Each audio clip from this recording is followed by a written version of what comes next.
사도행전 1장 4절 5절 합독합니다.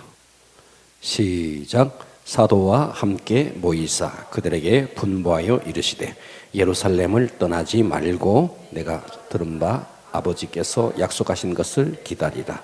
요한은 물로 세례를 베풀었으나 너희는 몇 날이 못되어 성령으로 세례를 받으리라 하셨느니라. 아멘.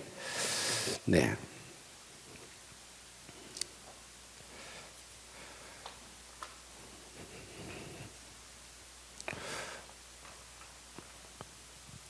자,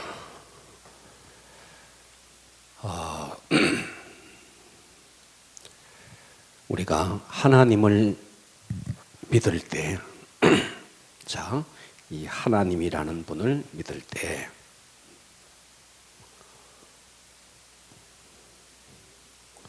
성부 하나님, 성자 하나님, 성령 하나님, 삼위의 하나님을 섬기고 믿고 인도를 받습니다. 할렐루야. 그러니까 우리가 하나님을 구체적으로 알기 위해서는 성부 하나님, 여러분 유대인들도 이거 좀 새 거 좀 주세요. 유대인들도 성부 하나님을 알고 섬겨요. 구약의 하나님인 겁니다. 그렇습니까? 네.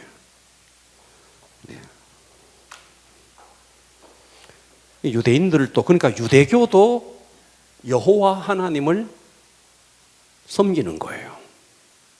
동의합시다. 네. 그런데 성자 예수님은 육체를 입고 이 땅에 오신 분이에요. 그런데 유대인들은 이 성자 예수님은 안 믿어요. 이해가 되시죠? 네. 그래서 유대교와 기독교는 성부 하나님을 섬기는 건 똑같아요. 그런데 성자 예수님께 오면 딱 갈라지는 거예요.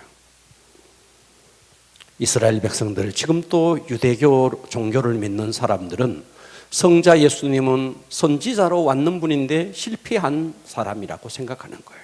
선지자 중에 한 사람이라고 생각하는 거예요. 그런데 우리는 이 성자 예수님이 하나님, 그분이 이 땅에 육신을 입고 이 땅에 오셔서 우리의 죄를 위해서 십자가에 피 흘려 죽으신 하나님이 몸을 입으신 분이다, 이렇게 믿는 거예요. 여기서 유대교와 기독교가 갈라지는 거예요. 자, 여기까지는 기독교가 여기서 시작되는 거죠.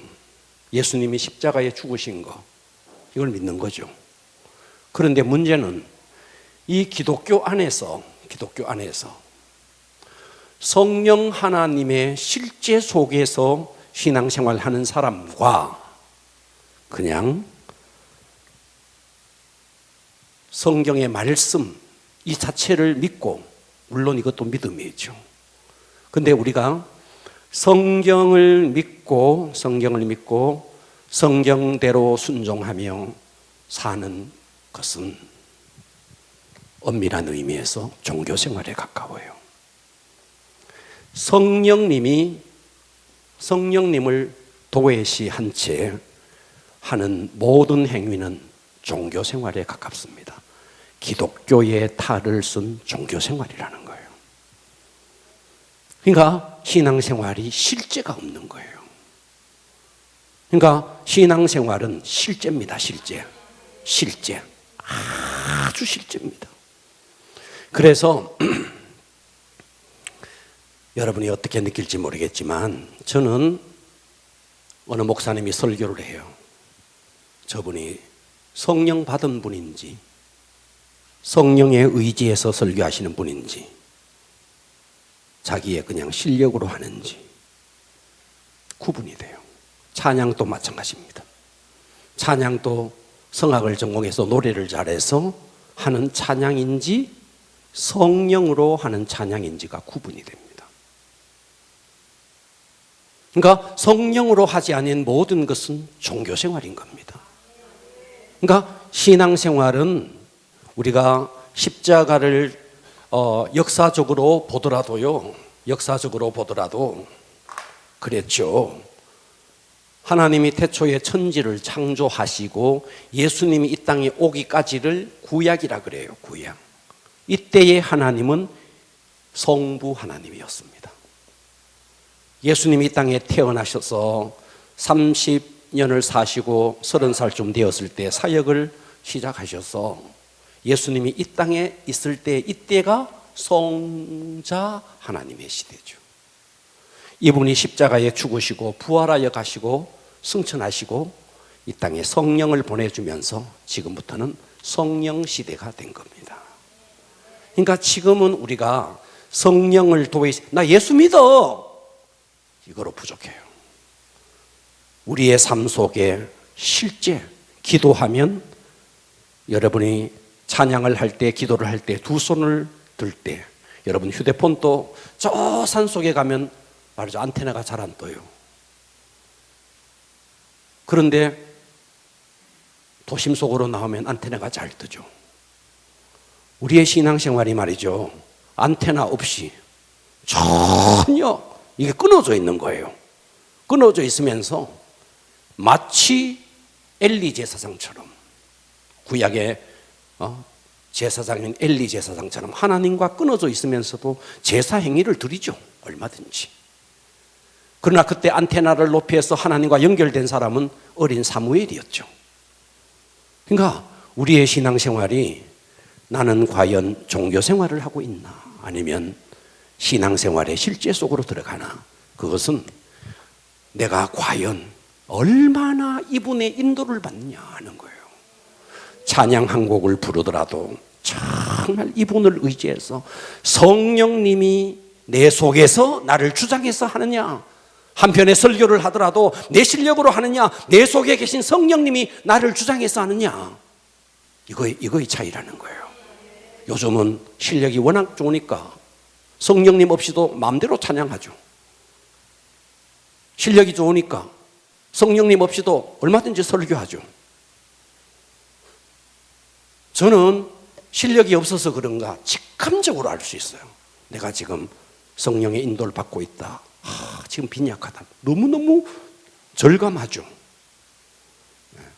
원체 만수무강한 입을 가졌으면 잘할 수 있겠지만 입이 짧아서 저는 대단히 어려워요. 그런데 제가 동일한 설교를 해보면서도 성령이 나를 주장할 때와 그렇지 않을 때 굉장한 차이를 느낍니다. 그러니까 우리는 지금의 시대가 성령 시대요, 은혜 시대요. 그렇기 때문에 이 성령님을 도외시하면 신앙생활 자체가 되지 않는다. 신앙생활에 탈을 쓴 종교생활일 뿐이다. 내 의지를 가지고 예배를 드리고, 내 의지를 가지고 성경을 읽고, 내 의지를 가지고 어떤 의식에 참여하고 성령과 아무런 관계없이 그런 종교생활을 할 수 있다는 거죠. 그러니까 신앙생활의 실제가 못 되는 거죠. 오늘 이제 그동안 회개에 대해서 했습니다. 믿음에 대해서 했습니다. 그리고 물세례에 대해서 했습니다. 자, 오늘부터 해서 3주 연속 성령 세례에 대해서 하겠습니다. 할렐루야. 잘 들으시고 여러분의 신앙생활이 실제 속으로 들어가기를 바랍니다. 아멘. 오늘은 성경적인 근거를 여러분이 많은 부분들이 알고 있는 부분일 수도 있어요. 그러나 성경의 사도행전을 전반적인 부분을 다 훑어볼 겁니다. 집중하셔서 은혜 받기를 바랍니다. 사도행전 1장 4절에 보면, 자, 우리가 앞으로 보셔가지고 이 그림을 한번 보시기 바랍니다. 예수님이 성부 하나님의 시대, 그리고 예수님이 이 땅에 오셨어요.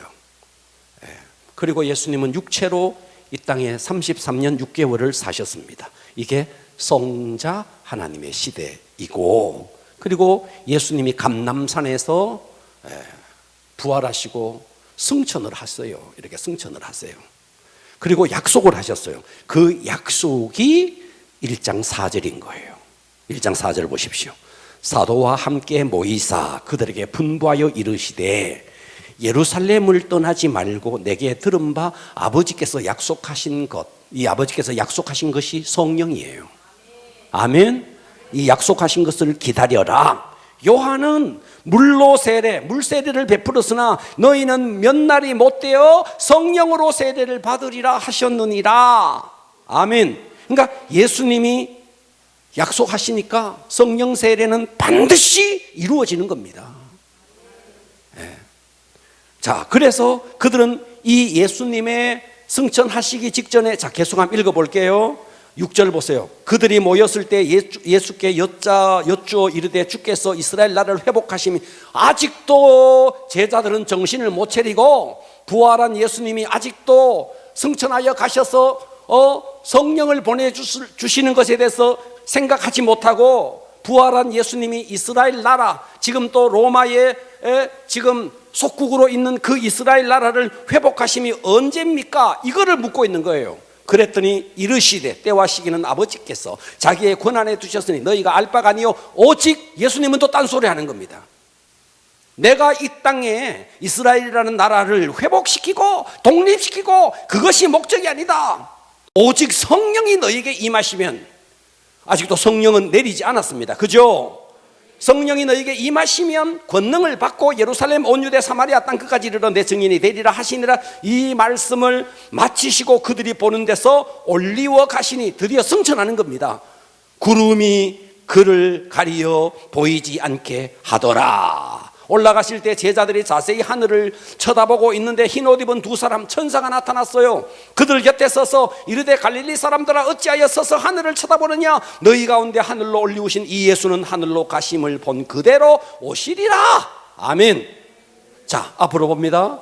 예수님이 감람산 여기에서 내가 가면 너희에게 성령을 보내주겠다.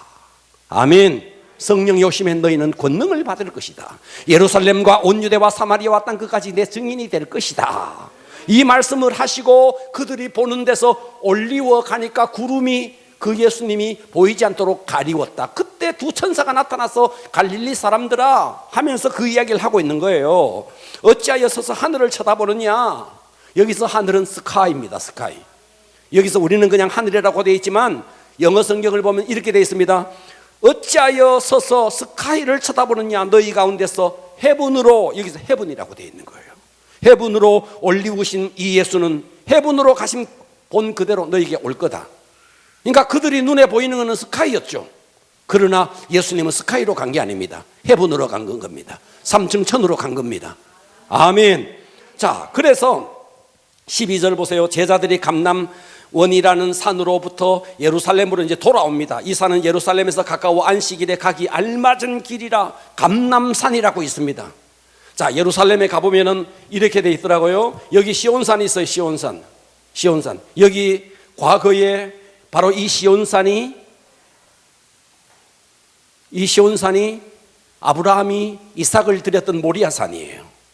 여기에 솔로몬 성전이 있었더랬습니다. 지금은 그 솔로몬 성전이 있는 그 장소에 모스크가 서 있습니다.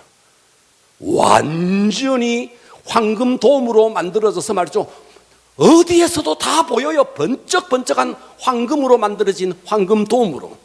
서울에 마치 가면 여의도에 청와대 국회의사당이 돔으로 되어 있지 않습니까? 그렇듯이 황금 돔으로 된 모스크가 어디를 가도 보이는 곳이에요. 여러분, 마태복음 24장 14절에 멸망에 가증한 것이 거룩한 곳에 선 것을 보거든. 그 멸망에 가증한 것이 뭔데? 바로 이 모스크를 말하는 거예요. 거기에 선 것을 보거든 깨달을진정 주님의 때가 멀지 않다는 거죠. 그 이야기를 하고 있는 거예요. 자, 이렇게 시온산이 있고, 자, 이렇게 해서 이쪽에 보면 감람산이, 여기서 보면 바로 저쪽이 다 보여요. 보입니다.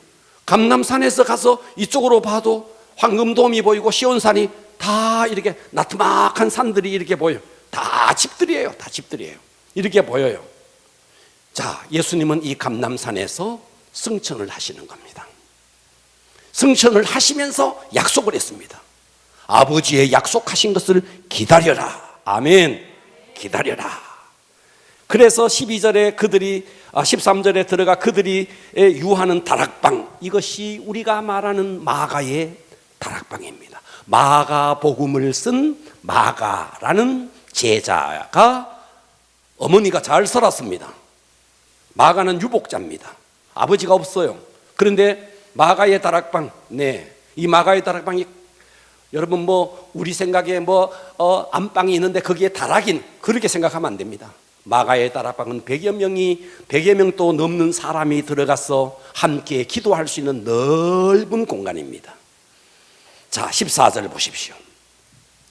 여자들과 예수의 어머니 마리아와 예수의 아우들과 더불어 마음을 같이하여 오로지 기도에 힘쓰더라. 아멘. 이때 몇 명이 모였느냐? 120명이 모였대요. 모인 무리의 수가 약 120명이 되더라. 여기에 누가 있는데 14절에 15절에 보니까 베드로도 그 형제 가운데 있는 거예요. 아멘. 그래서 이 예수님이 앞으로 봅니다. 승천하시면서 아버지의 약속하신 것을 기다려라.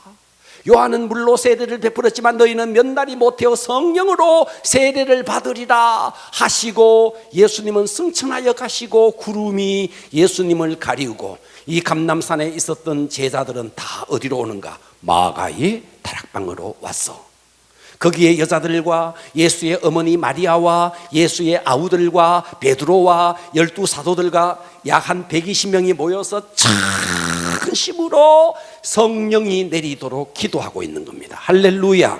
그랬더니 사도행전 2장에 드디어 성령님이 임하는 겁니다. 오순절까지 그들은 전심으로 기도했습니다. 오순절 날이 이미 이름에 그들이 다 한 곳에, 어디에? 마가의 다락방에 모였더니 호련히 하늘로부터 급하고 강한 바람 같은 소리가 있어 그들이 앉은 온 집에 가득하며, 마치 불의 혀, 앞으로 여러분 한번 봐요. 불이 말이죠, 위로 올라가면 이렇게 불이 이렇게 갈라집니다.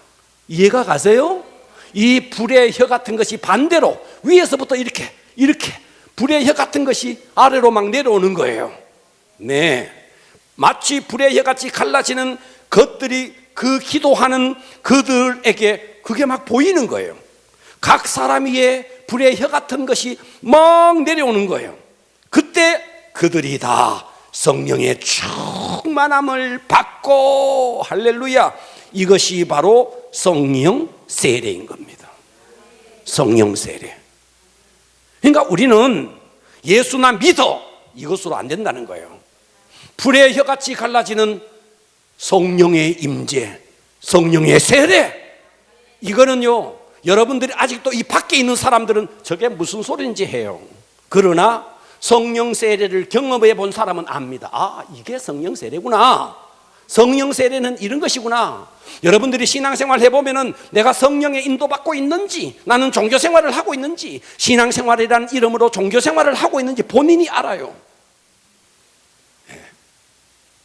지금 여기에 오순절 마가의 다락방에 불의 혀 같은 성령님이 막 임하고, 그래서 4절에 보니까 성령 충만함을 받고 성령이 말하게 하심을 따라 다른 언어, 이게 바로 방언인 겁니다.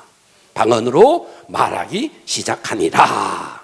아멘. 그때에 각 처에서 온 사람들이 있었어요. 예수님의 제자들만 있었던 게 아닙니다. 여자들만 있었던 게 아니에요. 12절을 가보십시오. 2장 12절로 갑니다. 거기에 보니까 다 놀라서 그 성령이 내리는 광경을 보면서 다 놀라며 당황하여 서로 이르되 이 어찌 된 일이냐 하며, 또 어떤 이들은 조롱하여 이르되 그들이 셋술에 취하였다 하더라. 셋술에 취하였다. 그러니까 예수님의 제자들이 지금 성령 충만해지자 그것을 목격한 사람들이, 와, 저 사람들 말이야 셋술에 취했구나. 지금 그렇게 이야기하고 있는 거예요. 목격자의 눈에는 술 취한 사람처럼. 술 먹어본 사람은 압니다. 술 먹어보면요, 내 정신이 아닙니다. 맞죠? 안 그런 척하고 있네. 유 집사님 술 먹어보셨잖아요, 그죠? 술 먹어보는 거 또 성령 세례도 받아봤죠? 비슷하죠? 내 정신이 아닙니다. 내 정신이 아닙니다. 신기하죠. 술 먹으면 담대해지는 것을. 담대해집니다. 예. 완전 샌님같이 생긴 사람도요, 술만 들어가면요 담대해집니다. 성령의 셋술을 마시면은요 담대해지는 겁니다. 어디 가서 그렇게 복음을 전할 수 있겠어요? 어디 가서? 저는 지금 저를 생각해도요, 이거는 제 힘으로 하는 게 아닙니다. 저는 여러분이 잘 몰라서 그런데 저는 원래 입이 둔한 사람입니다. 이건 제가 압니다. 말만 하면 막 덜덜덜 아구가 막 들었습니다. 들었습니다. 원체 그런 사람입니다. 그런데 제가 설교자가 다 됐다, 이거는 주님이 하시는 겁니다. 이건 제가 압니다. 주님이 하는 겁니다. 자, 그때 2장 14절을 다시 보세요. 2장 14절. 베드로가 일어나서 각처에서 온 사람들이 이 사람들 말이야 세술에 취하였도다 이러니까 베드로가 탁 일어나서 멋진 베드로 오빠. 이 베드로 오빠. 베드로 오빠가 지금 뭐라고 말하는가 한번 봐봐요. 베드로가 12사도와 함께 서서 소리 높여 이르되 유대인들과 예루살렘에 사는 모든 사람들아, 이 일을 너희로 알게 한 것이니 내 말에 귀를 기울여라. 때가 제3시니 너희 생각과 같이 이 사람들이 취한 거 아니다. 낮인데 무슨 술을 먹겠느냐? 술에 취한 거 아니다. 이는 곧 선지자 요엘 선지자가 이 이야기를, 구약 성경에 요엘이 이 이야기를 했어요. 요엘을 통하여 말씀하신 것이니 일러스되 하나님이 말씀하시기를 말세에, 말세라 그러니까 종말이 말세가 아닙니다. 예수님이 십자가에 죽으시고 그때부터 이미 말세는 시작된 겁니다. 아멘. 말세에 내가 내 영을, 하나님의 영을 모든 육체에 부어주리니 너희의 자녀들은 예언할 것이요 너희의 젊은이들은 환상을 보고 너희의 늙은이들은 꿈을 꾸리라. 그때에 내가 내 영을 내 남종과 여종들에게 부어주리니 그들이 예언할 것이요.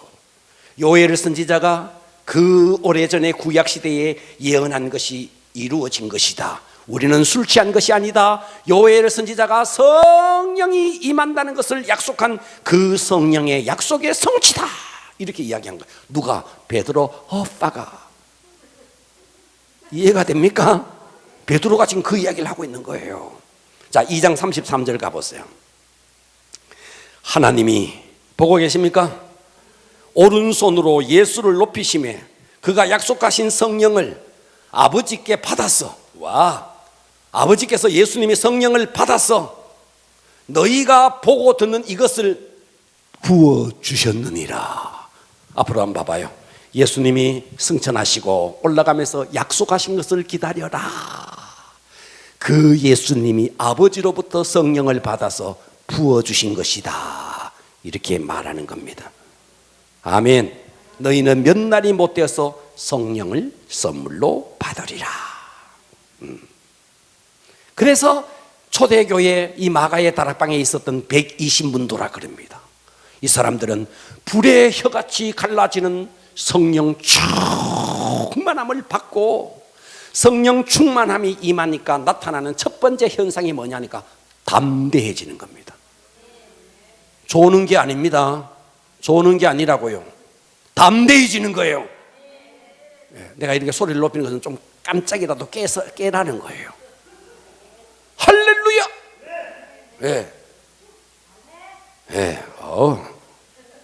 오빠. 와, 이렇게 불의 혀같이, 이렇게 불의 혀같이 갈라지는 것이 그들 머리 위에 임하니까 성령 쭉. 그래서 우리가 인카운터 수양회를 통해서 이 역사를 재현하자는 것입니다. 자, 이것이 예루살렘 교회였습니다. 오늘은 성경 사도행전을 쭉 살펴볼 겁니다. 알겠죠? 자, 초대교회 예루살렘 교회가 여러분, 이런 일이 있고 나타나는 현상이 뭔가를 한번 봐봐요. 지금 사도행전 2장을 계속하고 있습니다. 그죠? 그래서 38절 가보세요. 베드로가 이르되 너희가 그래서 막 거기 있던 사람들이 우리가 형제들아 우리가 어찌 알고 37절에 베드로의 설교를 듣고 37절 보세요. 그들이 이 말을 듣고 마음에 질려 베드로와 다른 사도들에게 물어 이르되 형제들아 우리가 어찌 알고. 베드로가 말하죠. 뭐라고? 너희가 회개하여 각각 예수 그리스도 이름으로 세례를 받고 죄사함을 받아라. 그리하면 성령의 선물을 받으리라. 아멘. 네. 그래서 그들이 막 전심으로 기도해서 성령 받았죠. 그 이후에 어떤 일이 일어나는가? 43절부터 보세요. 이게 바로 초대교회 예루살렘 교회입니다. 우리 교회가 이런 교회로 재현돼야 됩니다. 43절 보세요. 사람마다 두려워하는데 사도들로 말미암아 기사 표적이 많이 나타납니다. 아멘. 오늘 우리 교회가 이 역사가 일어나기를 축원합니다. 예, 기사와 표적이 일어나야 됩니다. 믿는 사람들이 그냥 믿으면 이 역사가 안 일어납니다. 성령 충만하면 이런 역사가 일어납니다. 믿는 사람들이 다 함께 있어 모든 물건을 서로 통용합니다. 내 물건이 아닙니다. 서로 김 집사 그 옷 참 이쁘네. 그래? 입어 하고 주는 거예요. 그냥 우리 교회도 이 역사가 일어나야 됩니다. 할렐루야. 봐봐요. 재산과 43절 믿는 사람들이 다 함께 있어 모든 물건을 서로 통용하고 또 재산과 소유를 팔아 각 사람의 필요를 따라 막 서로 막 나눠주는 겁니다. 이거 지정신이 아니죠. 성령님이 그렇게 하는 거죠. 날마다 마음을 같이 성전에 모이기를 힘쓰고 집에서 떡을 떼며 기쁨과 순전한 마음으로 음식을 먹고 하나님을 찬미하며 또 온 백성에게 칭송을 받으니 주께서 구원받는 사람을 날마다 이 역사 성령 충만해진 결과 예루살렘 교회가 이런 역사가 됐다는 거예요. 아름다운 정말 우리가 꿈꾸는 교회가 이런 교회가 돼야 되는 거예요. 날마다 모여서 기도하고 집에 있을 때든지 성전에 모일 때든지 모여서 기도하고 그랬더니 믿지 아니하는 사람들에게도 말이죠 칭송을 받게 되고 믿는 자의 수가 계속 늘어나고 이 예루살렘 교회의 모습이 결국은 뭐해서 그랬는데 불의 혀같이 갈라지는 오순절 마가의 다락방에 성령님이 임하면서부터 그 역사가 일어났다는 것입니다. 할렐루야. 자, 사도행전 1장 8절에 성령이 임하면 예루살렘 온 유대 사마리아 땅끝까지 내 증인이 되리라 전도해라 그랬는데 예루살렘 교회는 저그들끼리 모여서 뽁닥뽁닥거리면서 내 물건이 아니고 재산 팔아서 서로 막 통용하고 막 이것만 했던 거예요. 그래서 우리가 잘 아시다시피 사도행전 7장에 스데반의 순교 사울이 말이죠 나중에 바울이 됩니다. 이 사울이 예루살렘 교회를 막 핍박을 하는 거죠. 그래서 스데반이 죽고 사도들 외에 제자들이 이제 막 사도들은 남고 나머지 사람들은 다 흩어지면서 그 흩어진 사람들이 간 곳이 사도행전 8장입니다. 가보세요. 사도행전 8장 따라오셔야 됩니다. 자, 사도행전 8장으로 가보세요. 사울은 보고 계십니까?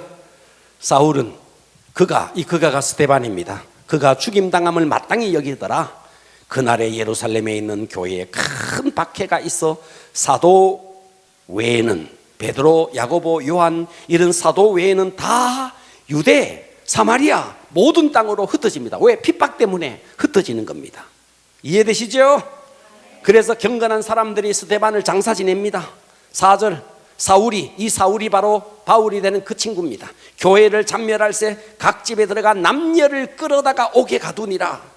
여러분 이때 사울은요 종교 생활을 했던 겁니다. 자기의 의협심으로 말이죠 예수 믿는 사람을 잡아 죽이는 것이 하나님을 위해서 충성하는 일이라고 생각했던 거예요. 그래서 예루살렘 교회가 성령의 불을 받아가지고 팍 기도하는 그것을 꼴을 못 보고 이 예루살렘 교회에 핍박을 가했던 자가 바로 사울이라는 자죠. 그래서 그 핍박 때문에 4절 그 흩어진 사람들이 두루 다니면서 보고 계십니까? 복음을 막 전합니다. 예수 십자가에 죽었다. 그분이 부활했다.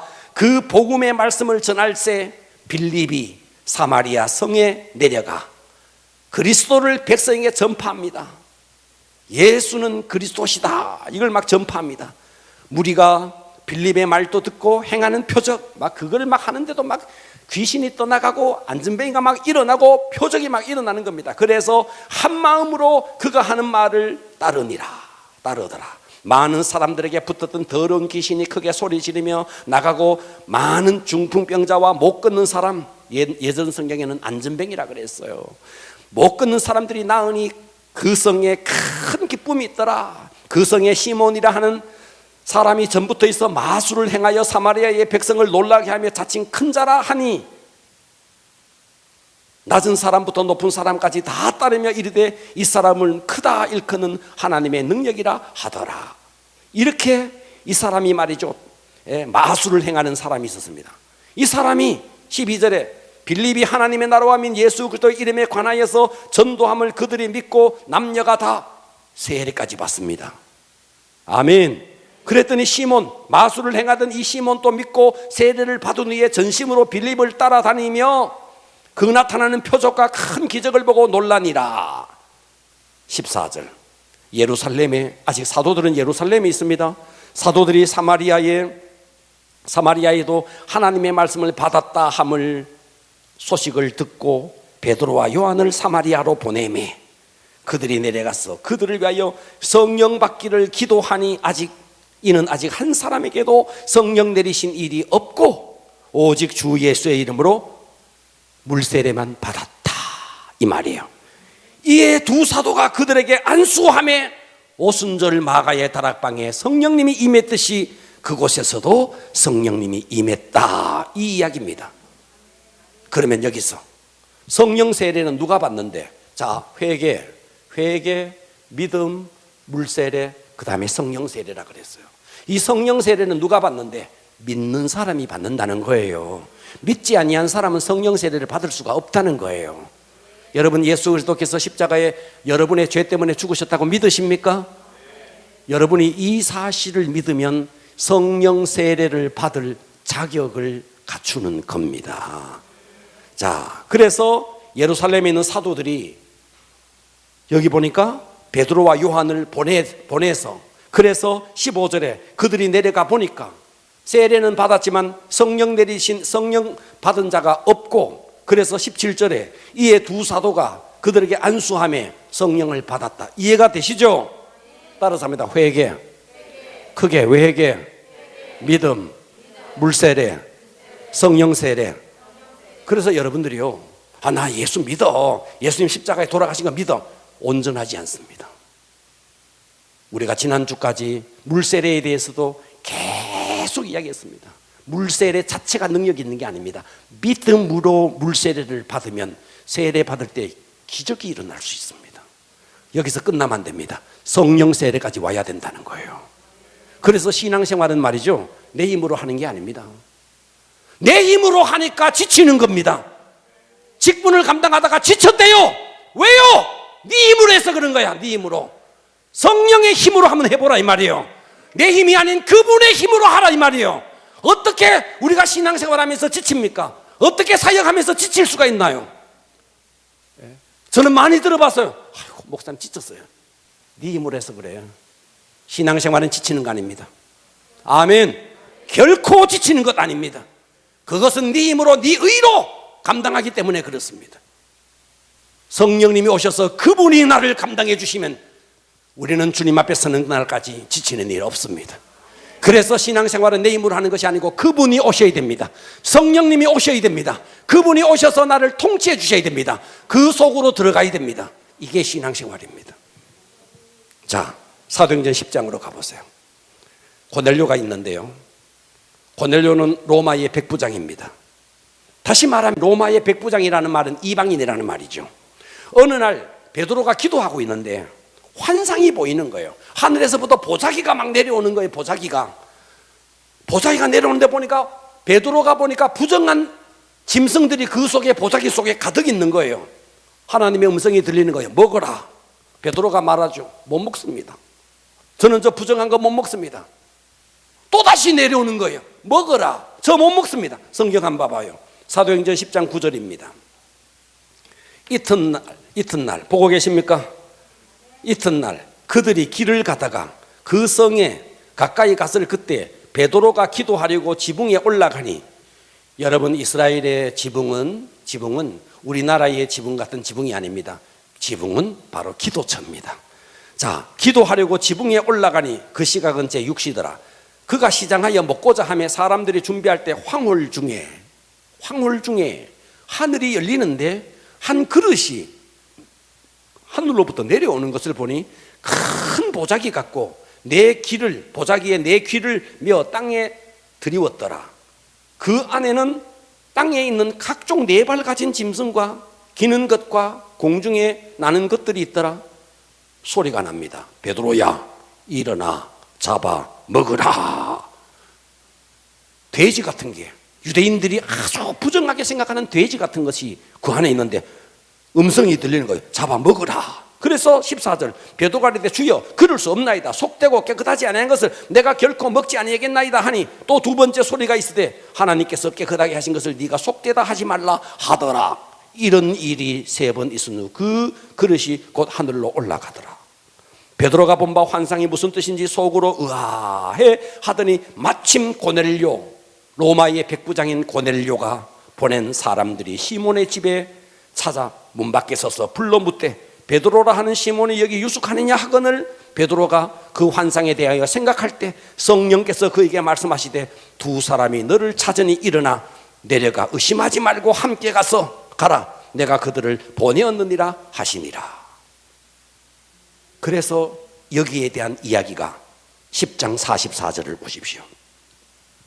베드로가 이 말할 때 성령이, 잘 들으세요, 베드로가 이제 막 따라가서 이제 말씀을 막 전합니다. 이방인들에게 막 말씀을 전합니다. 베드로가 이제 이방인에게 말씀을 전하니까 44절, 베드로가 말씀을 전할 때에 성령이 말씀하신 말씀 듣는 모든 사람에게, 이방인들에게 성령이 막 내리는 겁니다.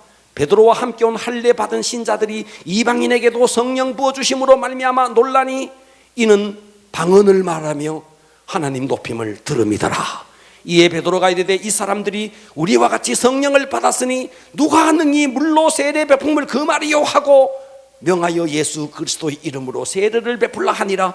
그들이 베드로에게 며칠 더 머물기를 청한다 하는 이야기죠. 베드로가 설교를 하고 있는데 여기저기에서 막 방언을 막 말하는 거예요. 그래서 베드로가 이방인에게 세례를, 이렇게 성령 세례가 임한, 어찌 우리가 물세례를 베풀지 않겠느냐 하면서 물세례까지 베풀었다는 거죠. 순서는 여기는 성령 세례가 먼저고 물세례가 나중이지만 순서는 중요하지 않습니다.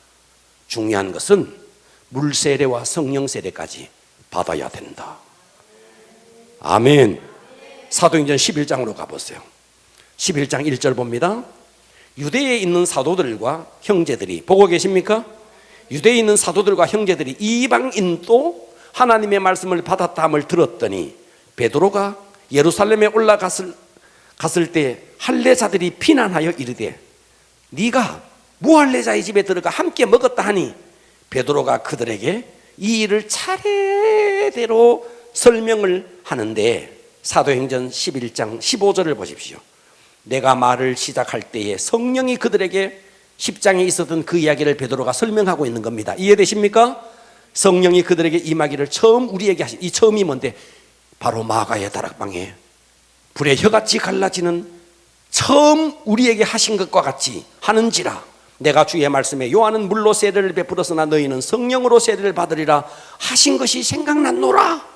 그런즉 하나님이 우리가 주 예수 그리스도를 믿을 때 주신 것과 같은 선물을 그들에게도 주셨으니 내가 누구에게 하나님을 능히 맡겠느냐 하더라. 그들이 이 말을 듣고 잠잠하여 하나님께 영광을 돌려 이르되 그러면 하나님께서 이방인에게도 생명 얻는 회개를 주셨더라 하니라. 마가의 다락방에서 성령이 내렸던 그 사건이 바로 이방인에게도 이 역사가 일어났다, 이 이야기입니다. 아멘. 사도행전 9장 17절 다시 한번 보겠습니다. 사도 바울의 경우를 한번 보십시오. 바울은 유대인입니다. 그런데 이 유대인의 바울 경우 한번 봐봐요. 사도행전 9장 17절, 아나니아가 떠나 그 집에 들어갔어. 그에게 바울입니다. 그에게 안수하여 이르되 형제 사울아 주 곧 네가 오늘 길에서 나타났던 예수께서 나를 향하여 나를 보내어 너를 다시 보내게 하시고 성령으로 충만하게 하신다 하니 아멘. 아나니아를 통해서 바울에게도 이렇게 성령 충만이 임했습니다. 18절 보십시오. 성령 충만이 바울에게 임하자마자 즉시 사울의 눈에서 비늘 같은 것이 벗어져 다시 보게 된지라 일어나 세례를 받고 음식을 먹으며 강건하여지더라. 사울이 다메섹에 있는 제자들과 함께 며칠 있을새 즉시로 각 성에서 예수가 하나님의 아들이심을 성령을 받자마자 바울은 즉시로 회당에서 예수가 하나님의 아들이다. 바울의 입에서 이 말이 나오는 건 기적입니다. 예수가 하나님의 아들이라고 말하던 사람들을 다 잡아 죽였던 사람이 바울이에요. 그런데 성령을 받자마자 바울의 입에서 즉시로 각 회당에서 예수가 하나님의 아들이심을 전파하니 듣는 사람들이 다 놀라 말하되 이 사람이 예루살렘에서 이 이름 예수 이름을 부르는 사람들을 멸하려던 자가 아니냐, 여기 온 것도 그들을 결박하여 대제사장에게 끌고 가고자 함이 아니냐 하더라. 아, 이거 지금 우리에게 유인하려고 예수 믿는 척 하는 거야. 저 원래 예수 믿는 사람 잡아 죽이려고 했던 사람 아니냐. 지금 바울이 말이죠, 성령을 받자마자 예수가 하나님의 아들이라고 증거하니까 예수 믿었던 사람들이 저거 지금 우리를 유인하려고 한다, 이 말을 하고 있는 거예요. 그때 22절에 사울은 힘을 다하여 예수를 그리스도라 증언하여 다메섹에 사는 유대인들을 당혹하게 하니라. 공통점이 뭐냐? 성령 세례를 받고 나니까 이 속에서부터 불일 듯한 복음 증거의 열정이 솟아난다는 거예요. 여러분은 종교생활 하십니까? 신앙생활 하십니까? 성령 충만이 임하면 방언을 말했더라. 이것은 아주 작은 겁니다. 사실은 성령 충만 임하면 불덩어리가 들어옵니다. 불덩어리가 들어와서 이 속에서부터 복음 증거의 열정이 확 솟아나는 겁니다. 이거는 내가 말하지 않을 수 없도다, 이게 나타나는 거예요. 그러니까 저 사람 성령 받았네, 방언 말하는 것을 보니까 성령 받았네 라고 말할 수가 없어요. 그러나 이건 확실합니다. 방언은 말하지 못하지만 어디를 가더라도 예수 이야기하고 싶고 입이 궁금해서 미치겠는 거예요.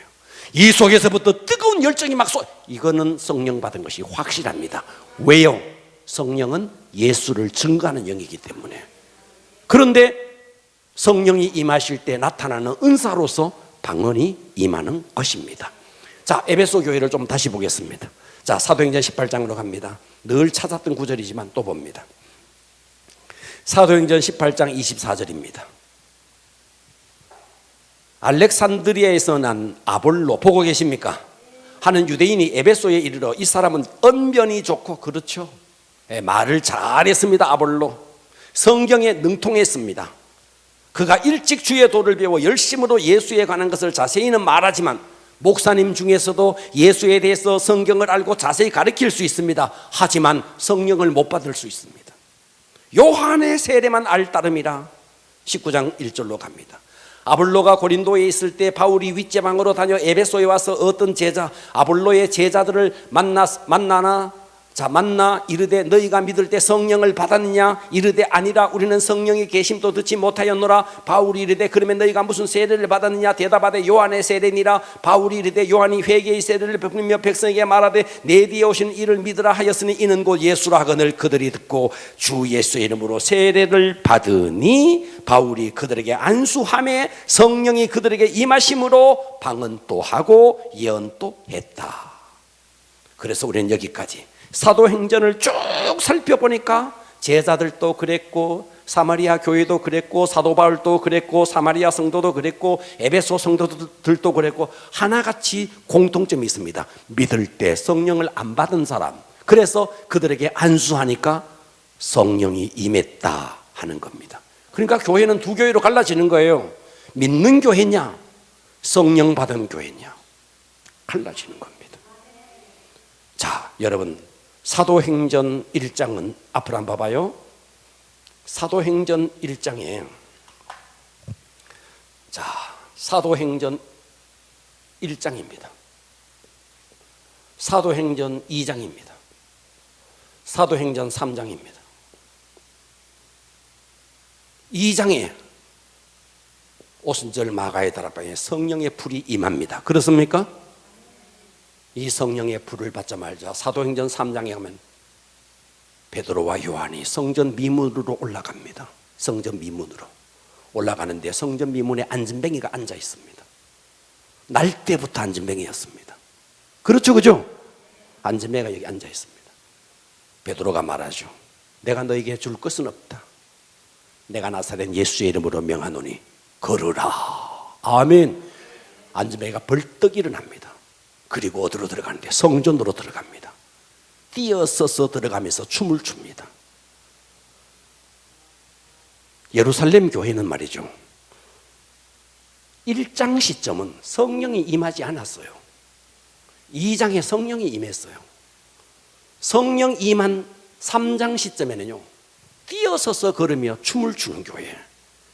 그래서 1장 시점은 예루살렘 교회는 그냥 믿는 교회, 2장에는 불이 임한 교회, 3장에는 불이 임한 결과 뛰어서서 걸으며 예수를 증거하는 교회.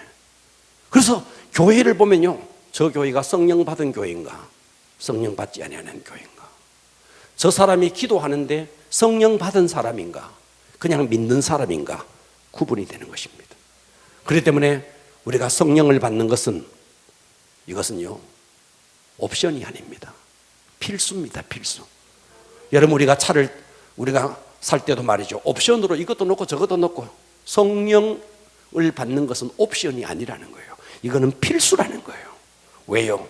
이거는 예수님의 명령이기도 하고, 아멘. 그리고 성령님이 없이는 신앙생활 자체가 되지 않는다는 것입니다. 그러니까 우리 성령을 받아야 되겠죠. 그러니까 초대교회 예루살렘 교회가 그랬고, 나중에 이제 어떻게 됩니까? 안디옥 교회가 성령 충만해지니까 선교 센터가 됐죠. 놀라운 교회가 되었습니다. 그래서 오늘은 말씀을 여기까지 할 겁니다. 성경 오늘 사도행전을 쭉 살펴봤습니다.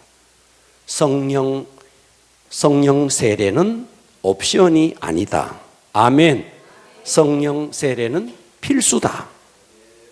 우리 크리스찬으로서, 여러분들이 앞으로 주의 사역을 감당해야 되는 사람으로서 성령님이 없이는 사역 자체가 안 된다.